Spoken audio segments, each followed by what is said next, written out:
Well, we're back again with Victrola VV-2-60 number 26,188, 1927. I have taken care of sorting out a reproducer for this, and I changed out the spindle over here, and you can see where's the bad spot. Oh, there we go. See that? That is factory carelessness. Now, if it was just from my fingernail on down with that mark on there, that would indicate wear for some reason in the motor housing. But because it stretches all the way up here, where there actually is nothing rubbing it, touching it, or anything else, not even a brass gear, that is a factory defect. That was something that should have been caught in quality control, and it wasn't. That's machinist marks. That's from the manufacturing process. It's well, you heard the noise it was making. Some of you did anyway, but I know I did because I'm sitting here right in front of it. And it had, all of these machines have a voice. They all do. Most of them have their own unique sound, but this was a little bit extra above. Boom, boom, boom. You could hear it hitting that bad spot there and scraping again, again, again. So I have a parts motor from one of the parts machines.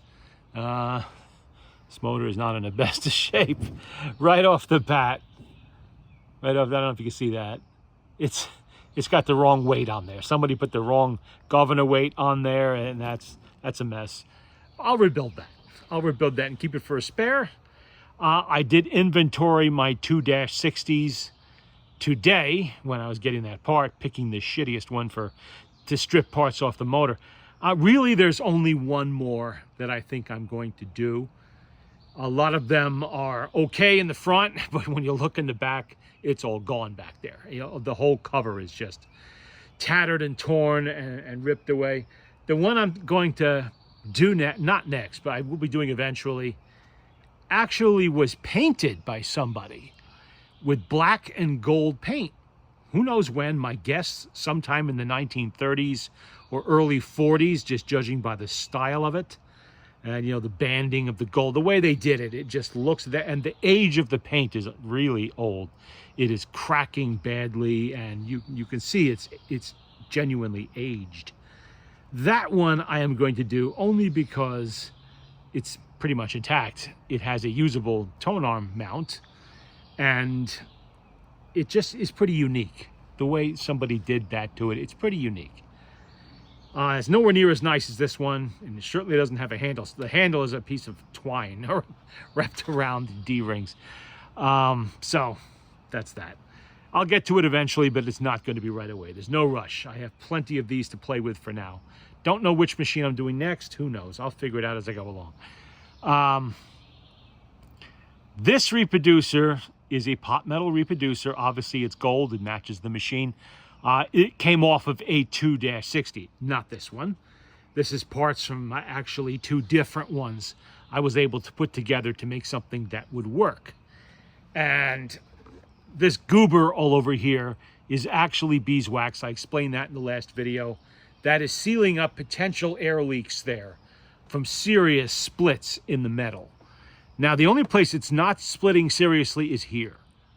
As long as this pivot can move freely and it's not tilted somehow, and it could be adjusted, then you can make anything else work pretty much. But most of the time, the reproducer ring splits right here. And it's just crumbles and kind of U-shaped like that, so it binds up the bearings, and the needle bar no longer has freedom of movement. And at that point, you can't do anything with it. It's just garbage. It's a display item, as I said in the last video. I tested this already this morning. It's actually playing fairly decently. I'll play it now on here so you can see that even a pile of junk parts can still be made to work pretty good if you put a little thought into it. I did replace the diaphragm in this because there was none actually, so I just put a new one in there since I had them. The gaskets obviously are my custom-made gaskets. I put in all the ones that I keep myself. That unique orange color, I think I have maybe one set left, and that's it. Unfortunately, the gentleman who made those for me has passed away, and I am not going to be able to source them from him anymore. Although he did give me a clue that the material he uses, he got from a shoemaker. And apparently it is used to line the insides of shoes to make them softer and to give them a little insulation in various colors. He's made them for me in black, red, orange, and white, I think.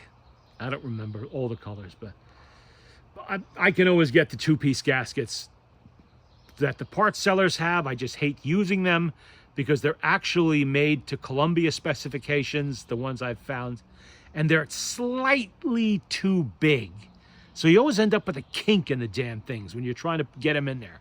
Every damn time, at least the ones I was getting 10 years ago, because it's taken me 10 years to use up all these gaskets. Number 4 reproducer is not one I get to play with every day. There just aren't that many of them around.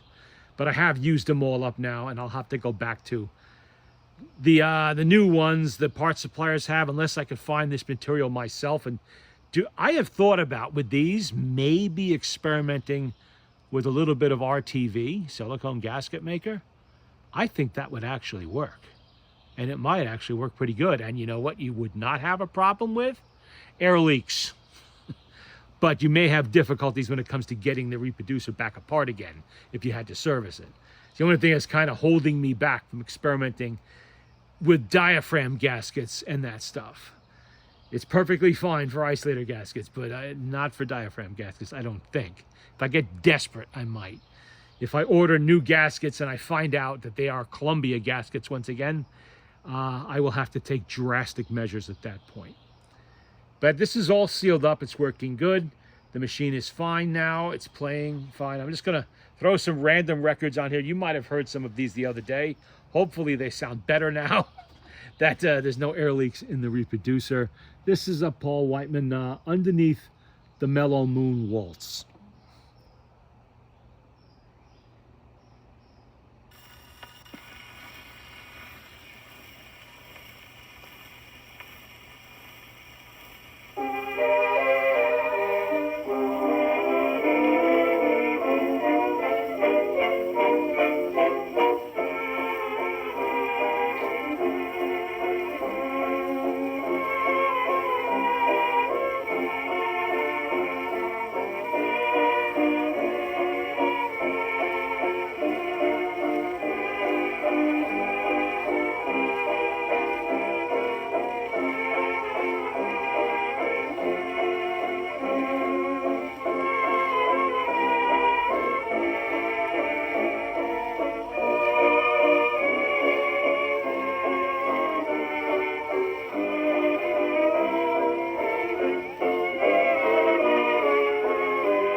Now, doesn't that sound better?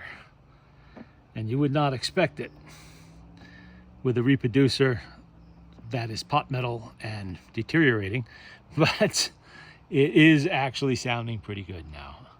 That's as good as it's going to sound, and there's no problems left in it. And I'm sure this reproducer will hold together for at least the next 20 years.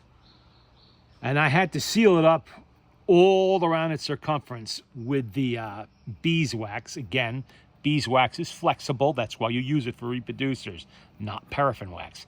But I sealed it up all around. It's flexible. It'll air seal, airtight, everything. Because when these backs get all warped and wobbly, there's no way to seal them up to eliminate air leaks, potential air leaks.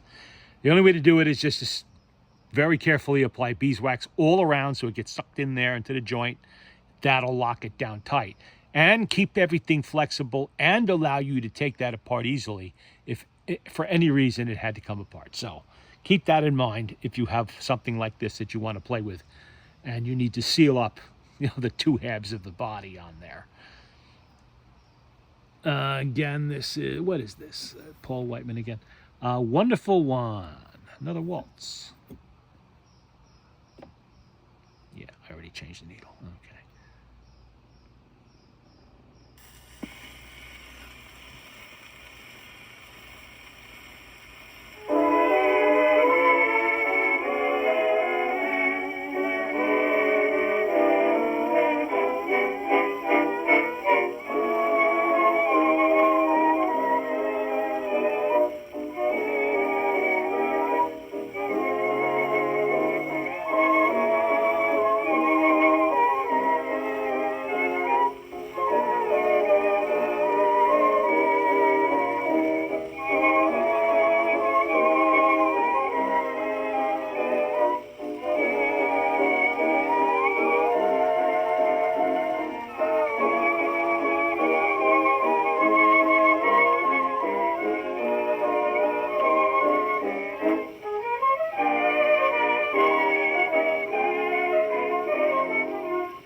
And let's hear it for the Corvette man down in Florida, who, I have it on good authority, acquired no less than seven large floor machines today in a deal he had going on. At least two of them are Edison Diamond Disc. There's a Victrola 16, a Victrola 14, a Victrola 11. There's a Cheney in there. I believe there's also a Columbia. And an unknown number of portables were also acquired at the same time. So he'll be busy for a while. But 7 at once of the big floor models. That is dedication to the hobby. Okay. And I haven't seen detailed pictures of all the machines, but I have seen a bunch of the 16, which is a 1917 model in his case, and looks very nice. Apparently these machines belong to a collector who had the misfortune to pass away, and his family is liquidating his collection. And I also know what he paid for them all, and if I tell you, you wouldn't believe me. So I won't. And since he's probably going to resell some of them, I'll just keep that information to myself.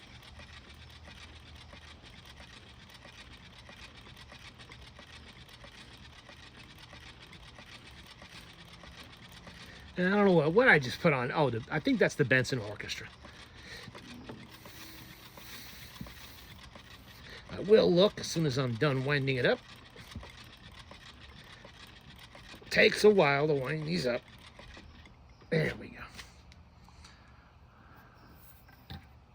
go. Sing a little song. The Benson Orchestra, Chicago.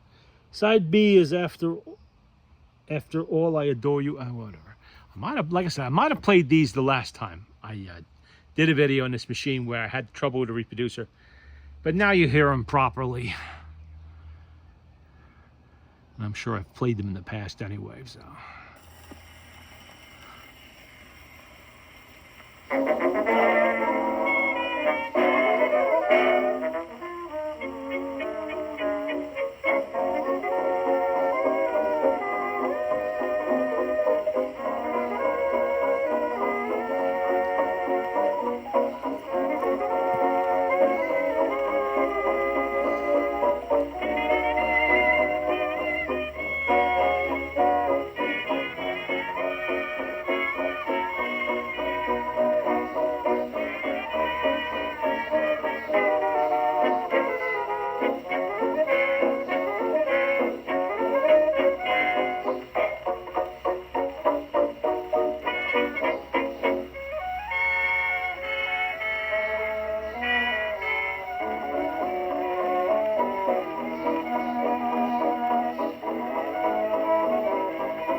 Oh, there you are. Well, so far the weather's holding up. It's not raining or thundering yet. Although I have it on good authority, it's going to do that later. just in time for the town fireworks display. But that's hours away. Forecasts are known to change.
Why am I keep missing that? There we go.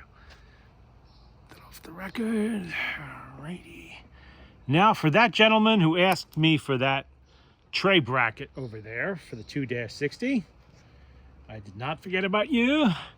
And there we go. There's the bracket. So contact me at the information I gave you to contact me, and I will arrange to get this out to you. Simple enough little bracket. There we go. Let's put that over there. There we go. This folder of records is kind of heavy. Okay. The Benson Orchestra of Chicago. All right, let's put that in a safe envelope. And what else we got in here? That one I know I played the other day.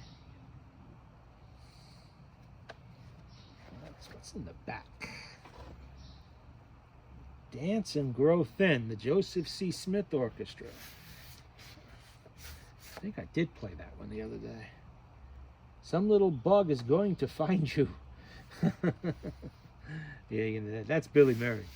Some little bug is going to... Oh, wow. Well, something stained the hell out of that record. I wonder if it'll play. That might have been an alcohol stain. Kind of looks like it is. One word of warning. Never try to clean a record with one of those 1970s LP cleaners, because those cleaners have alcohol in them, and this is a shellac record.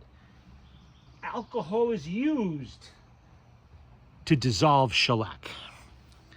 You use alcohol-based products on Edison diamond discs because they are made from a primitive form of plastic on top of a wood-based core. They can take that kind of thing. Only thing you never use is soap and water on a diamond disc, ever, because that'll destroy it. But you can get away with it on this without actually damaging the record material, except I've warned you in the past how some of these records are sandwiches. Thin layers of black shellac on the outside and a paper mache or plaster type core that if you get water in a teeny tiny crack, it'll swell and destroy your record. That is every Columbia record out there. So don't ever clean a Columbia with actual soap and water. A very lightly dampened terry cloth like this, and run it over the grooves, and maybe play it with a fiber needle if you have that technology available to you. If not, steel needles will actually pull up a lot of dirt. Let's see what it does to this record, which is pretty rough shape. Wow.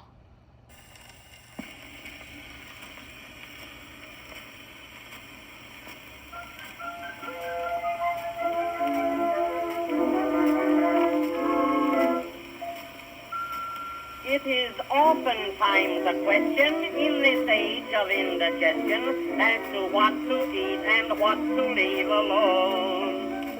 For each microbe and bacillus has a different way to kill us, and in time they always claim us for their own. There are germs of every kind in any food that you can find in the market or upon the bill of fare. Drinking water's just as risky as the so-called deadly whiskey, and it's often a mistake to breathe the air. Some little bug is going to find you someday. Some little bug will sneak behind you someday. Then he'll send for his bug friends and all your earthly trouble ends. Some little bug is going to find you someday.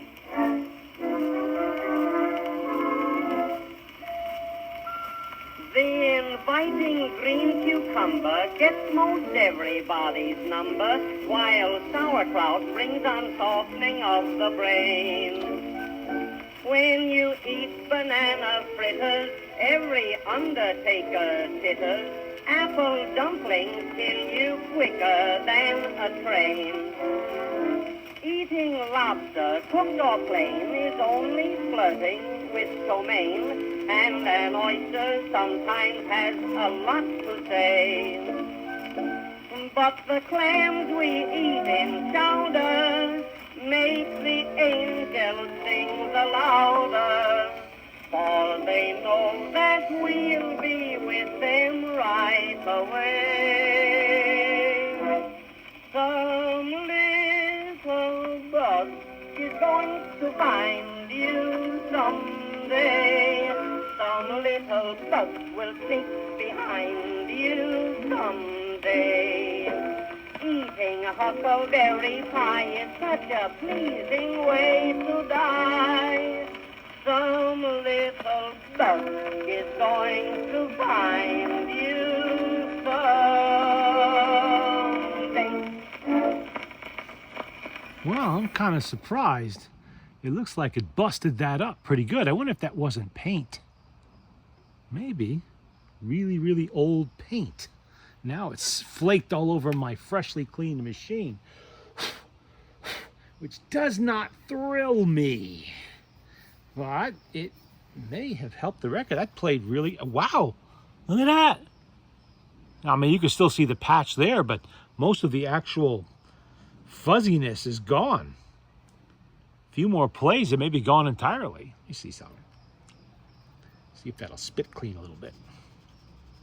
Nope. Doesn't even touch it. That was Billy Murray. Let's see. Billy again. If war is what Sherman said it was, some bug is going to get you. Isn't that the truth? There's always a new bug out there waiting for you. Don't we all know way too much about that? Okay. And food poisoning was much more prevalent back then, before widespread use of refrigeration, than it is today. Oh, I already wound it up.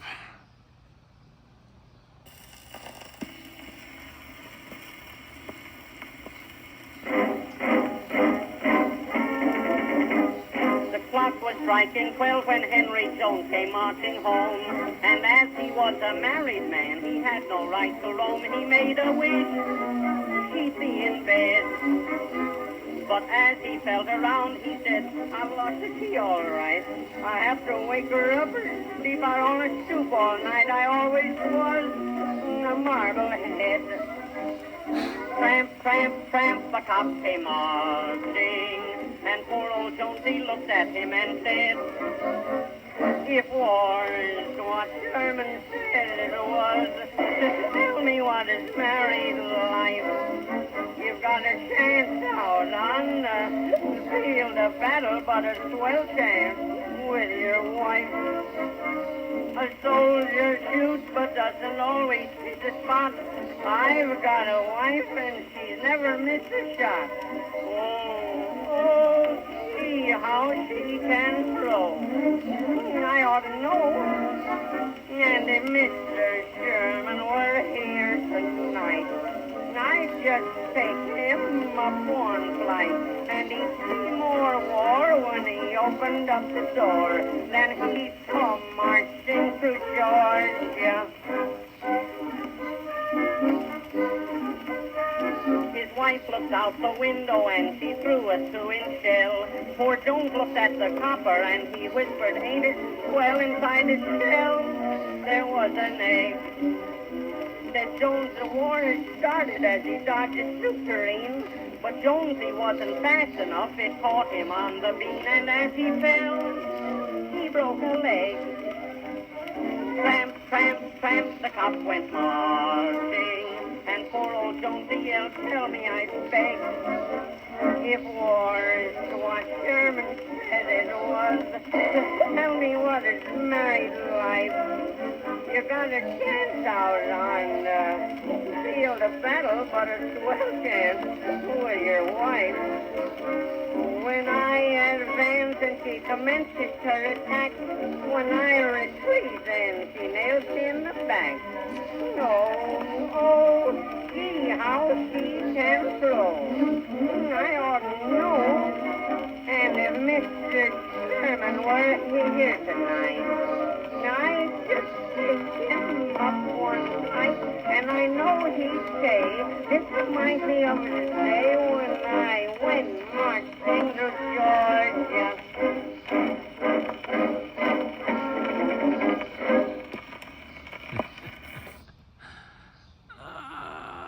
Okay. What's next? Oof. A lot of dust in this one, too. But no paint on this side, anyway. It's a shame people don't take good care of their stuff.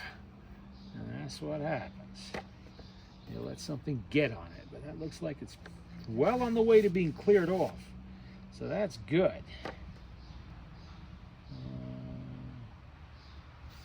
The Dauntless Battalion March. Sosa's Band and Nobles of the Mystic Shrine. Didn't I play that the other day? Not this copy, but I had another album with a lot of marches in it I was playing. I might have played that one. That's all right. We'll play it again.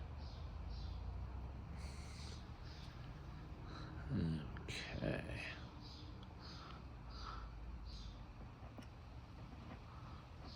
And of course, and I did shine this handle up a little bit. Couldn't get some of the gold plate is actually still there, but not a lot of it. It was probably left mounted on the machine like this when it was in storage. Not in my storage, but before I got it. For who knows how many decades, and it corroded. It'll happen.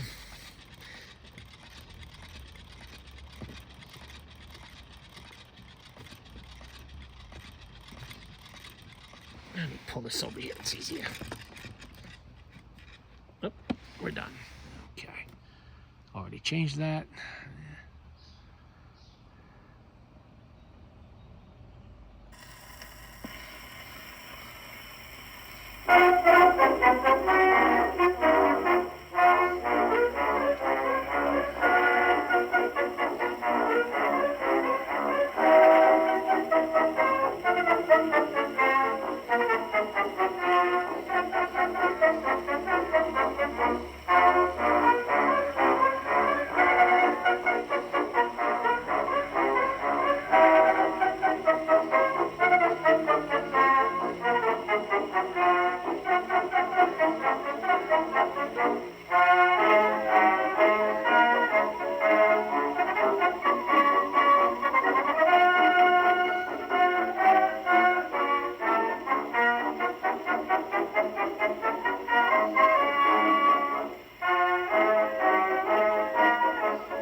And the Dauntless Battalion March on this side.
These are all nice records. Well, the one that had paint on it even actually did play well, despite that, so still counts.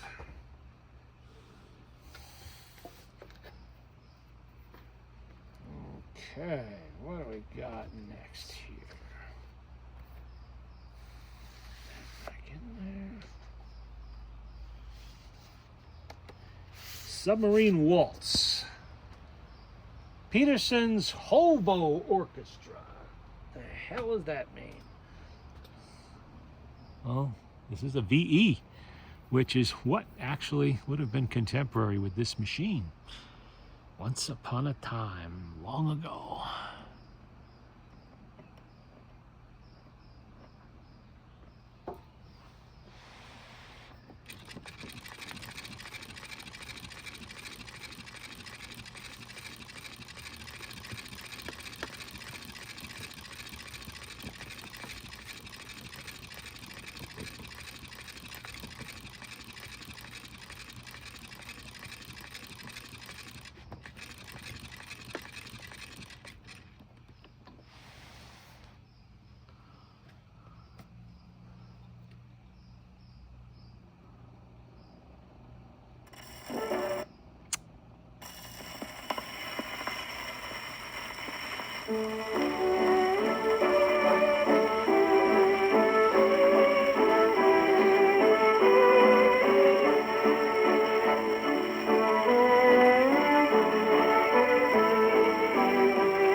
Sounded like it skipped on the last groove.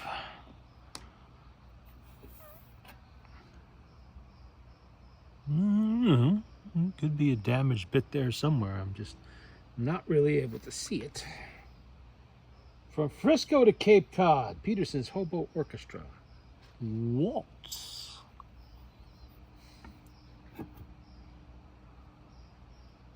Okay, let's get that little spike ready there. Come on, get in there.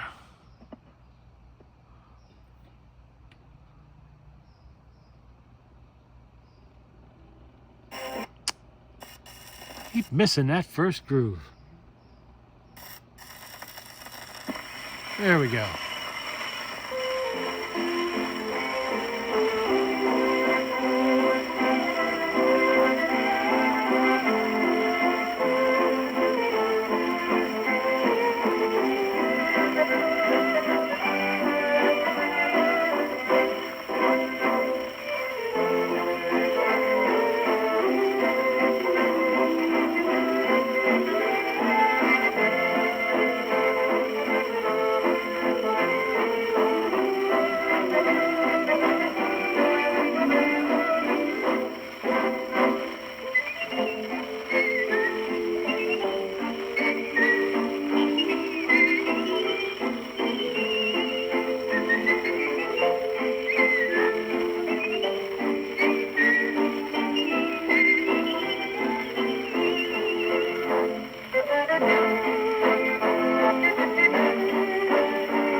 Come on out of there.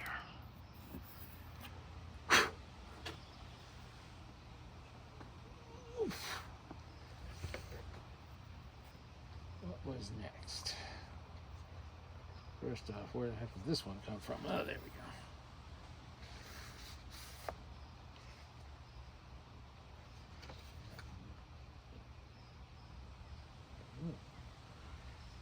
We have Irving Berlin. Oh boy, that one's got a big chunk missing out of it. Well, Mandy from Ziegfeld Follies, 1919. We have to avoid that. All right, I'll manage. Nice clean looking record. Doesn't mean it's gonna play, but hopefully it does.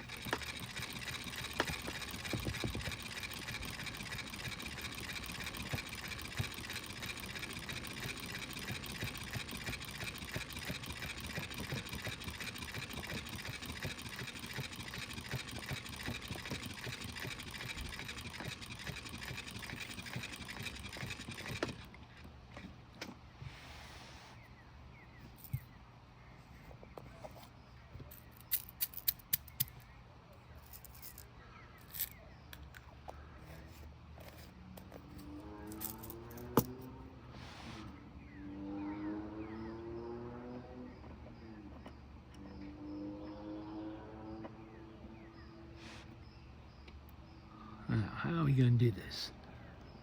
Carefully. Got to catch the first groove. Ha ha.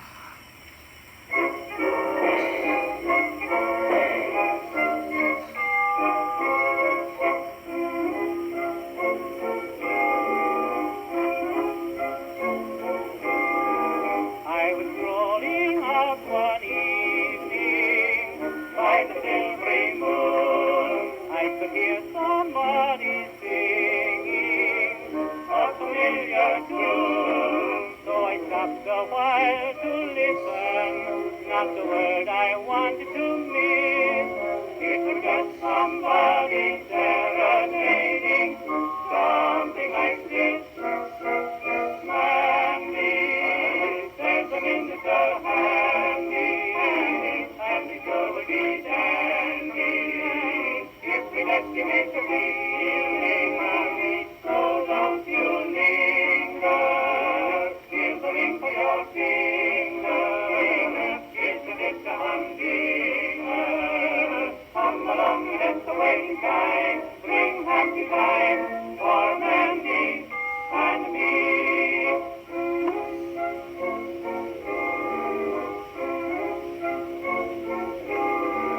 Honey gal, I'm getting nervous, and I can't keep still. We can hear that merry service for $1 bill. Come along, my dear, and promise that you'll honor, love, and obey. Let the parson take the dollar from us. What do you say? Mandy, there's a minister handy, and it sure would be dandy if we let you make a plea. So don't you linger, here's the ring for your finger. Isn't it a humdinger? Come along and let the wedding time bring happy times for Mandy and me.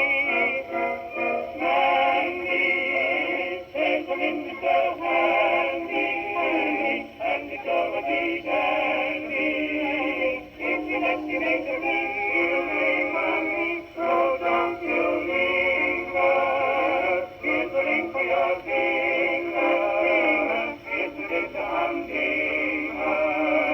Come along and it's the wedding time. Bring happy times for Mandy and me.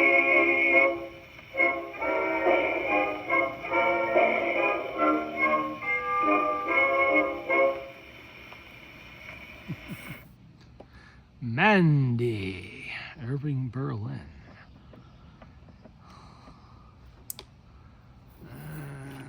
On the other side, oh, another one of these stickers. A.J. Turek, Victrola Records, player piano rolls, 3641 West 26th Street, Chicago. Wonder if they're still there. Probably not. And this one's Breeze. Blow My Baby Back to Me, the American Quartet. Okay. Whoop. Oh. I guess a needle would be helpful.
I think that we'll call that good.